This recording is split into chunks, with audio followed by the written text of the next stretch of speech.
이 땅 위에 오셔서 저희들의 모든 죄를 사하시며 영원한 천국이 있음을 알려주시고 그 길로, 그 생명의 길로 걸어가게 하신 우리 주님의 은혜를 감사하고 기뻐하는 성탄절을 앞두고 오늘 이 주일 예배를 드립니다. 임마누엘 하셔서 저희들과 동행하시며 함께 하시는 예수 그리스도가 계시다는 그 자체 하나만으로도 우리 인생은 살만한 가치가 있고 삶의 의미와 그리고 복된 역사가 우리 가운데 펼쳐지는 줄로 믿습니다.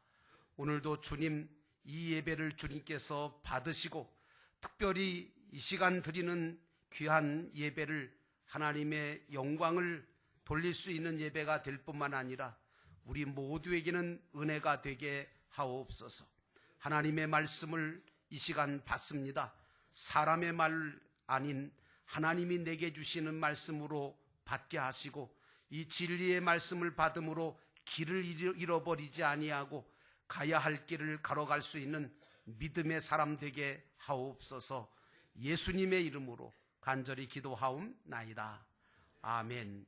따라하십시다. 오직 예수님, 아기 예수님께 경배합시다. 아멘. 오늘도 뜻하지 않게 비가 많이 오는데도 변함없이 믿음을 가지고 하나님 앞에 나와 이 예배를 드리시는 여러분 모두에게 우리 주 예수 그리스도께서 주시는 은혜와 평강이 넘치시기를 주의 이름으로 축원합니다. 오늘 말씀의 제목은 아기 예수 경배신앙이다 라고 하는 제목으로 말씀을 드리려고 합니다. 하나님이 세상에 인간의 몸을 입으시고 아기 예수로 세상에 오셨다는 것은 역사상 최고의 사건입니다. 그리고 영원한 사건입니다. 더구나 그 그리스도가 처녀 마리아의 몸에서 성령으로 잉태되어 태어났다라고 하는 사실은 아무나 믿을 수가 없는 일이며 또 그런 귀한 메시아가 그 베들레헴 촌동네 말구육간에 탄생할 것은 그 누구도 예상치 못한 일이었습니다.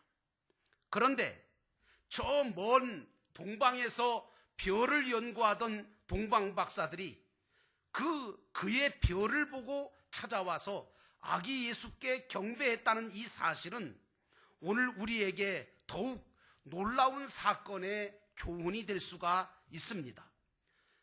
도대체 아기 예수 그리스도가 누구시기에 그 동방 박사들은 그 먼 길을 찾아와서 아기 예수에게 경배했을까요? 자, 이제 우리가 본문의 말씀을 통해서 첫 번째로 생각해 봐야 될 것은 아기 예수를 찾아온 동방 박사들에 대한 말씀입니다. 1절에 보니까 헤롯 왕 때에 예수께서 유대 베들레헴에서 나심에 동방에서부터 박사들이 예루살렘에 이르러 말하되 유대인의 왕으로 나시니가 어디 계시냐? 우리가 동방에서 그의 별을 보고 그에게 경배하러 왔노라 하니 라고 하는 말씀이 나옵니다. 오늘 동방 박사들은 헤롯 왕 때에 별을 따라서 유대 땅 베들레헴까지 온 겁니다. 그런데 여러분 아시겠지만 이 헤롯이라고 하는 왕은 사실 하나님을 두려워하지 않습니다. 그리고 자기가 왕이라고 생각하고 하나님을 미워하는, 하나님을 아주 싫어하는 왕으로서 이 헤롯 왕은 냉혈동물과 같은 사람이었습니다. 그래서 이 사람은 자기보다 더 나은 자가 있거나 아니면 자기의 왕위를 위협할 만한 사람이 생기면 그게 누구든지 간에 다 암살하고 처벌하고 처단하는 마치 저 북한의 김정은과 같은 사람이었다라는 것입니다. 그런데 이 페르시아에서 온 박사들이 이 헤롯 왕을 찾아와 가지고 유대인의 왕으로 오시니가 어디 계시냐고 물으니 얼마나 놀랐겠어요. 사실 헤롯은 사내들인이라고 하는 유대나라 최고의 법정을 말살시킨 사람입니다. 그래서 100명이나 넘는 재판관들을 다 죽였고요. 자기 왕위를 위협할 것 같은 가족이나 친척이나 자기 부인과 자식까지도 다 죽인 아주 극악무도한 살인자 왕입니다. 그러니까 이 헤롯은 자기가 법인 거예요.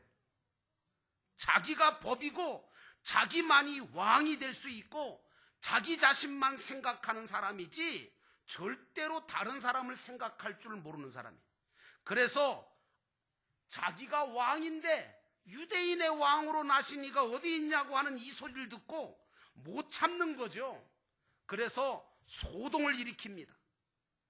여러분, 오늘 저와 여러분은 이 헤롯 같은 성품을 가지고 있으면 안 됩니다. 여러분들과 저는 예수 그리스도의 마음을 품고 이해하고 용서하고 사랑하는 마음을 가져야 될 줄로 믿습니다. 그러기 위해서는 저와 여러분이 어떻게 해야 되느냐? 오늘 별만 보고 따라가는 신앙을 가져야 될 줄로 믿습니다. 오늘 동방 박사들은 우리가 동방에서 그의 별을 보고 그에게 경배하러 왔노라 이렇게 말합니다. 박사들은 별만 보고도 예수님이 탄생했다는 것을 믿었어요. 여러분, 이게 얼마나 귀한 믿음인 줄 아세요? 그들에게는요, 갓난아이로 처녀의 몸에서 탄생하신 그 아기 예수, 그분이 바로 그리스도시고 왕으로 오신 분이라는 것을 믿는 미래적인 신령한 영감이 있었던 거죠. 아무나 예수 믿는 것 같지만 사실은 미래적 신령한 영감이 있을 때 그게 예수를 믿게 되는 거지, 그렇지 않으면 예수를 믿기가 어렵습니다. 동방 박사는요, 이 믿음을 하나 가지고 저 페르시아에서 예루살렘까지 거리가 얼만큼 되는 줄 아십니까? 7천리입니다. 7천리. 그러니까 47이 28, 그러면 한 2800km? 그 정도 되는 그 머나먼 길을 강과 산과 사막을 건너서 아기 예수를 찾아서 경배하려고 찾아왔던 겁니다. 여러분 생각해 보세요. 별을 보고 가려면 낮에 가요? 밤에 가요? 밤에 가야 되죠. 낮에는 별이 안 보이는데요. 그러니까 별을 보고 가려면 낮에 뜨거운 사막에서 견뎌야 합니다. 해가 질 때까지, 캄캄해질 때까지. 그리고 별이 보이는 밤중에만 걸어가야 돼요. 그러니 얼마나 힘들겠어요. 또 뭐 그때는 무슨 가로등이 있었겠어요? 아니면 서치라이트가 있었겠어요? 아무것도 없어요. 그러니 깜깜하죠. 길이 어디 있는지도 몰라요. 근데 길이 없어도 오직 별 하나만 보고 따라가는 거예요. 나는 여러분들이 이 신앙을 가지시기를 주의 이름으로 축원합니다. 오늘 우리는 어떠합니까? 오늘 동방 박사들은 별만 보고 캄캄한 밤중에 걸어가는데, 오늘 저와 여러분은 어떠한 신앙입니까? 밤에는 안 보인다고, 낮에는 뜨겁다고, 강과 산을 만나면 이거 가야 되나 말아야 되나 고민하죠.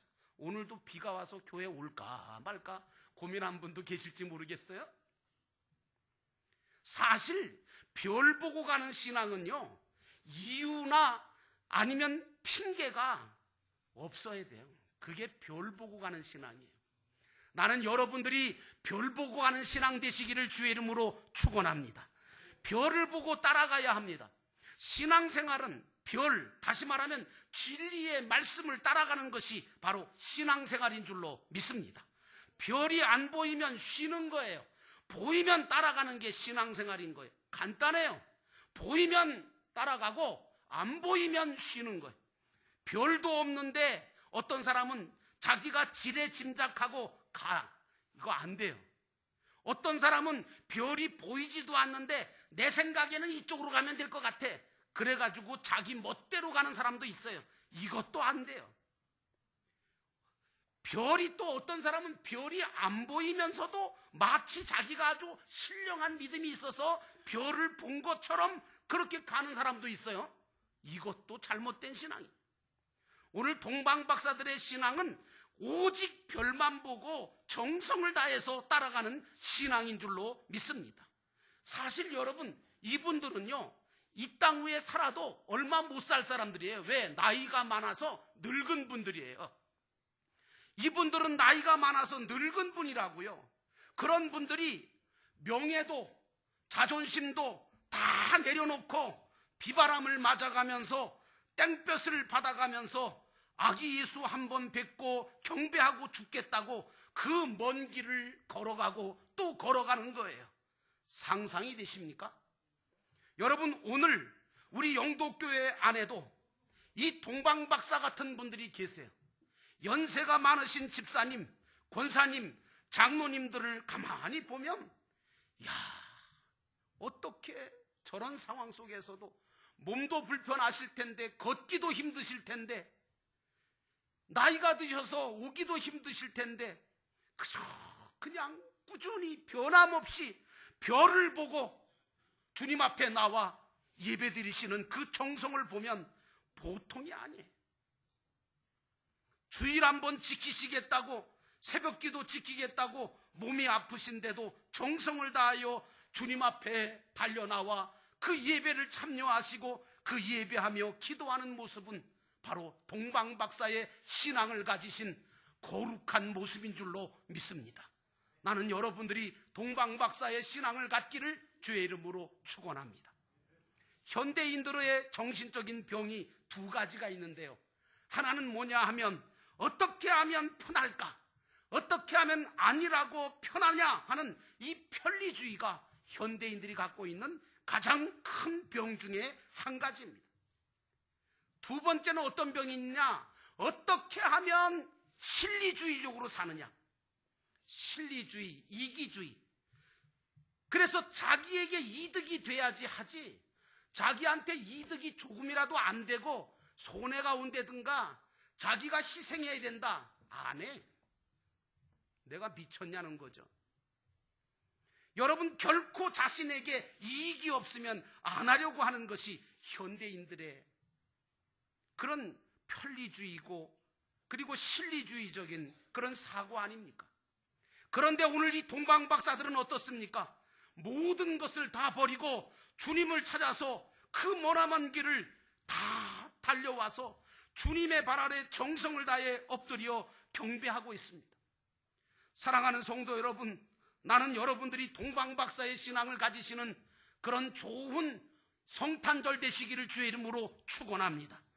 그들은 예수님 앞에 와서 경배를 드렸습니다. 엎드려 경배했습니다. 오늘 우리는 겸손히 정성을 다해 주님 앞에 나와 별을 따라 나와 주님 앞에 경배하는 신앙을 가져야 될 줄로 믿습니다. 여러분과 저는 별을 보고 따라가다가 아기 예수 그리스도를 만나게 되시는 그런 복된 역사가 있기를 주의 이름으로 축원합니다. 두 번째로 생각해 봐야 될 것은 이분들이 예수께 와서 엎드려 경배했다는 겁니다. 11절에 보니까 집에 들어가 아기와 그의 어머니 마리아가 함께 있는 것을 보고 엎드려 아기께 경배하고, 오늘 동방박사들은요, 별을 따라오다가 큰 실수 하나를 저질렀어요. 그게 뭔지 아십니까? 밤새도록 별을 따라오다가 이제 날이 훤하게 밝아오니까 별이 보여요, 안 보여요? 안 보여요. 그래서 이제 새벽녘이 돼가지고 이제 별이 안 보이기 시작하니까 별이 안 보이는 대신 으리으리한 예루살렘 성이 보인 거예요. 그러니까 순간적으로 그 동방박사들은 자기들이 그동안 가지고 있던 기존적인 지식, 그걸 가지고 착각을 했어요. 야, 적어도 유대인의 왕으로 태어났다면 이 정도 성, 이 정도 으리으리한 성에 태어나지 않았겠느냐? 이게 다 뭐냐? 세상 기존 지식이에요. 여러분, 세상의 기존 지식이 많잖아요? 그러면 좋은 점도 있지만요, 죄송하지만 세상 지식이 많을수록 착각을 잘하는 거 아세요? 세상 지식이 많을수록 추측을 잘하는 거 아세요? 세상 지식이 많을수록 가정을 잘해요. 여러분도 아시겠지만 여러분 학문을 하고 있는 과학자들 가운데 모든 것을 다 가설을 정해놓고 가정하에 모든 걸 입증해 가려고 하는 그런 노력을 합니다. 그게 맞으면 좋은데 안 맞을 때가 더 많거든요. 여러분, 오늘 우리는 별이 안 보인다고 예루살렘의 웅장함에 현혹이 되어 적어도 예수님이 예루살렘 같은 성전에 그곳에서 나지 않았겠느냐라고 하는 착각하고 추측하고 가정하는 신앙이 되면 안 됩니다. 박사들은 이곳이 베들레헴이냐고 묻지도 않고 불쑥 들어갔어요. 여러분, 좀 물어보기나 하면 얼마나 좋았을까요? 성에 들어가면서 동방 박사들이 주변의 사람들한테 여기가 베들레헴입니까? 하고 물어보면 거기 있는 사람이 뭐라고 대답하겠어요? 아니요, 여기는 베들레헴 아니에요. 여기는 예루살렘이에요. 그랬으면 실수를 안 했을 텐데 똑똑하다 보니까 남의 말을 안 들어. 물어보지도 않아. 그러니까 그냥 불쑥 들어간 거예요. 아무리 여러분 이거 아세요? 아무리 믿음이 좋아도요, 성경 말씀 자체를 모르면 이런 실수를 하게 돼요. 그러니까 믿음이 좋다고 성경 안 읽고 있으면 안 돼요. 어떤 사람은 자기가 믿음이 대단한 줄 알아요. 그러니까 성경도 읽을 필요가 없대. 착각하지 마세요. 믿음이 좋을수록 성경 말씀 자체를 아셔야 돼요. 왜? 그래야 실수하지 않습니다. 그래야 추측하거나 그래야 착각하지 않습니다. 나는 여러분들이 예수 그리스도를 온전한 별을 따라 만나서 아기 예수를 만나 경배하시기를 주의 이름으로 축원합니다. 이제 예루살렘 성에 들어가니까 거기 누가 있어요? 왕관을 딱 쓴 헤롯 왕이 나타납니다. 그리고 긴 옷을 입은 제사장도 나타나고요, 거룩해 보이는 서기관도 있어요. 있을 거 다 있어요. 그런데 저들은 메시아가 왔다고, 유대인의 왕이 왔다고 어디 있냐고 하는 그런 물음을 듣고도 기뻐하기는커녕 기분 나빠하는 거예요. 놀라서 눈이 동그래지는 거예요. 살기가 등등하는 거예요.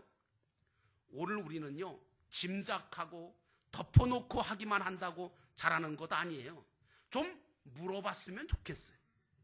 교회에서 좀 어려움이 있으면 목사님한테 물어보든 장로님한테 좀 물어보든, 좀 물어보고 하면 얼마나 좋을까요? 좀 물어보고 알아보고 의논해보고 그것이 하나님의 말씀에 맞는가 살펴가면서 주님의 일을 하실 때마다 여러분들은 뱀같이 지혜롭게 비둘기같이 순결하게 하시기를 주의 이름으로 축원합니다. 오늘 동방 박사들은 헤롯과 제사장과 서기관들을 만나보고 난 후에 자신들이 얼마나 큰 실수를 했는가라고 하는 것을, 자기의 잘못을 그때서야 깨달았어요. 아차 싶은 거죠. 여러분, 오늘 우리는요, 인간이기 때문에 실수할 수 있어요. 여러분, 또 실수하는 사람 가지고 뭐라 그러지 마세요. 실수할 수도 있고요, 잘못할 수도 있어요. 그런데 여러분 그거 아세요? 그럴 때 빨리 돌이키는 사람이 최고예요. 나는 여러분들이 실수할 수도 있고 잘못할 수도 있지만 거기에 머무르지 아니하고 빨리 돌이키기를 주의 이름으로 축원합니다. 그래서 아기 예수를 만나 경배하게 되셔야 돼요. 박사들은요, 잘못된 것을 깨닫고 난 다음에 마음속으로 얼마나 회개했는지 몰라요. 우리가 기존 지식으로 안다고 생각했고, 우리가 우리의 방법대로 하면 아기 예수를 찾을 수 있다고 생각했고 만날 줄 알았는데, 야, 아니구나, 이거 잘못됐구나, 별을 따라가야 되는데 우리가 잘못했구나. 여러분, 그런데 아세요? 후회하고 회개하고는 다르다는 거? 여러분, 후회는 실수나 잘못 때문에 낙심하고 절망하고 포기하게 되어지는 게 후회라면, 회개는 용서받고 새로워지고 고쳐지고 다시 일어서서 새롭게 전진하는 것이 회개인 줄로 믿습니다. 나는 여러분이 회개할 줄 아는 복을 받기를 주의 이름으로 축원합니다. 회개하면 하나님께서는 성령을 통하여 다시금 우리에게 새로운 용기와 힘을 부어주시는 줄로 믿습니다. 그래서 우리가 살아가는 거 아닙니까? 박사들은 회개를 했어요. 회개한 후에 다시 벼를 찾았어요. 여러분, 회개하고 나니까 하나님께서 박사들에게 다시 벼를 보게 하셨어요. 그리고 그들로 하여금 별이 앞서서 인도하여 아기 예수가 있는 지부에 딱 머물러 서게 하셨어요. 이게 은혜인 줄로 믿습니다. 그래서 그 모습을, 그 별을 바라본 동방 박사들이 아주 박수를 치면서 기뻐하죠. 왜? 아, 진짜구나. 이제 우리가 예수를 만나게 됐구나. 저들은 크게 기뻐하면서 그 집에 들어가 아기 예수께 경배하게 되었습니다. 얼마나 큰 감격이었을까요? 얼마나 큰 기쁨이었을까요? 세상에 7천리나 되는 그 머나먼 곳에서 고생 끝에 와서 못 만나면 어떡하겠습니까? 그런데 만난 거예요. 오늘 저와 여러분들도 별의 인도하심을 받아 예수 그리스도를 만나 예수 그리스도를 경배하며 섬기며 살아가시기를 주의 이름으로 축원합니다. 아기 예수를 만나 경배할 줄 아는 그 모습은 가장 거룩하고 가장 아름답고 복된 모습인 줄로 믿습니다. 여러분은 그런 자들이 되시기를 주의 이름으로 축원합니다. 마지막 세 번째로 동방 박사들은 보배합을 열어 보물을 주님 앞에 드립니다. 11절에 보니까 보배합을 열어 황금과 유향과 모략을 예물로 드리니라. 여러분, 박사들이 가지고 와서 연 그 보배합은 어떤 것일까요? 그 제일 귀한 보배를 담는 함이거든요. 보배합이. 근데 여러분 아세요? 여러분들도 다 보배합을 가지고 있어요. 그게 뭐냐면 마음이에요. 여러분들과 제가 가지고 있는 이 마음이 보배합인 줄로 믿습니다. 문제는 이 마음에 내가 어떤 보배를 담고 있느냐. 그래서 이 보배를, 어떤 보배를 담느냐. 사람마다 보배합이라고 하는 마음을 가지고 있는데 이 보배합 속에 보물을 가지고 있어요. 일생을 성공했던 이 박사들도 보배합 속에 보배들을 하나씩 가지고 있었습니다. 그런데 무엇이 보배, 어떤 보배를 가지고 있느냐에 따라서 그 사람의 인격과 그 사람의 신앙이 드러난다는 것은 아세요? 물질을만 보배로 삼고 있는 사람은 수전노처럼 참 지저분한 삶을 살죠. 아주 불쌍한 삶을 살아요.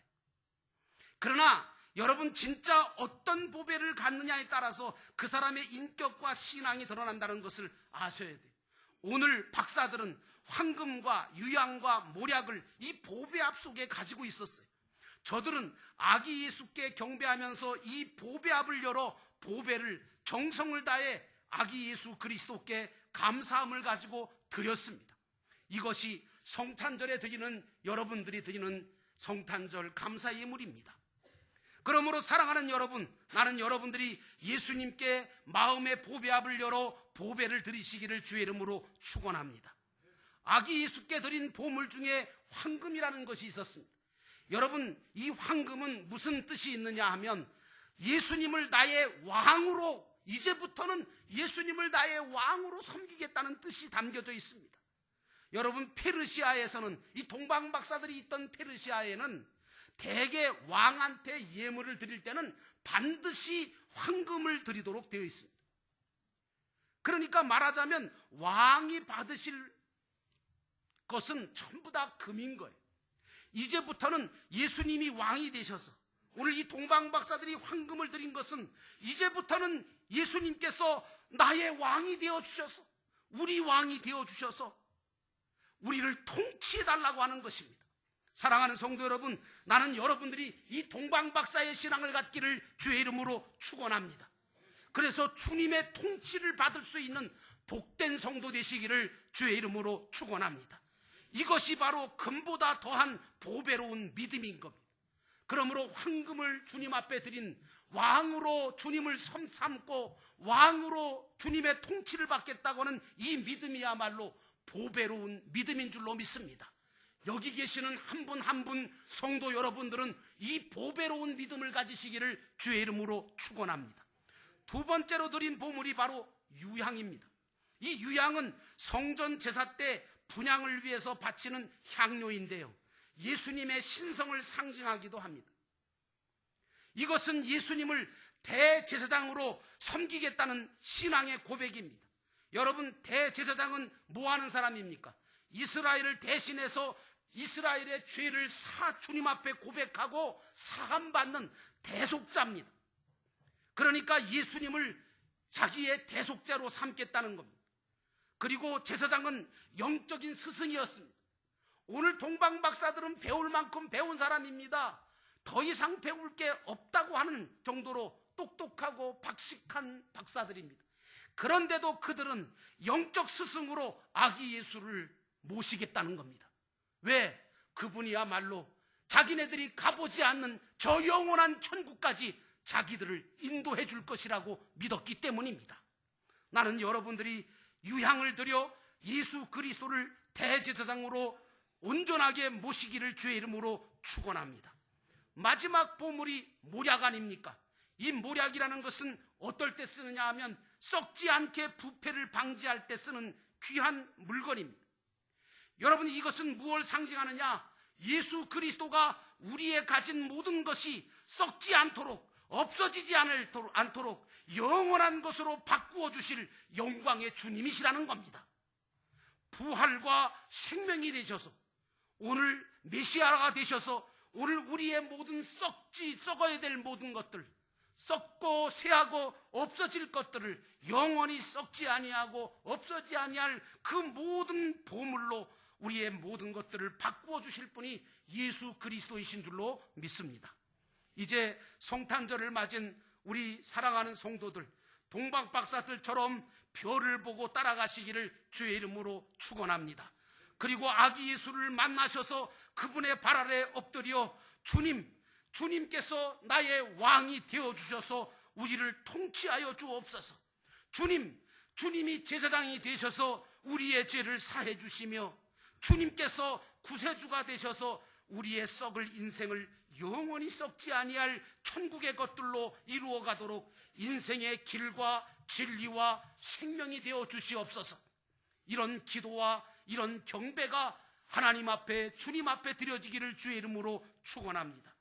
이 성탄절의 신앙을 가지고 아기 예수께 이제 보배합을 열어서 보배를 드리심으로 인하여 여러분의 인생은 주님께서 책임져 주시는 복된 인생이 되시기를 주의 이름으로 축원합니다. 기도하겠습니다. 우리 함께 잠깐 동안 기도합니다. 주님, 오늘 우리가 잘못된 신앙을 가지고 있진 않았습니까? 아기 예수를 찾아왔던 동방박사들처럼 하나님 아버지, 우리는 별을 보고 주님을 찾아 만날 수 있는 신앙을 갖게 하옵소서.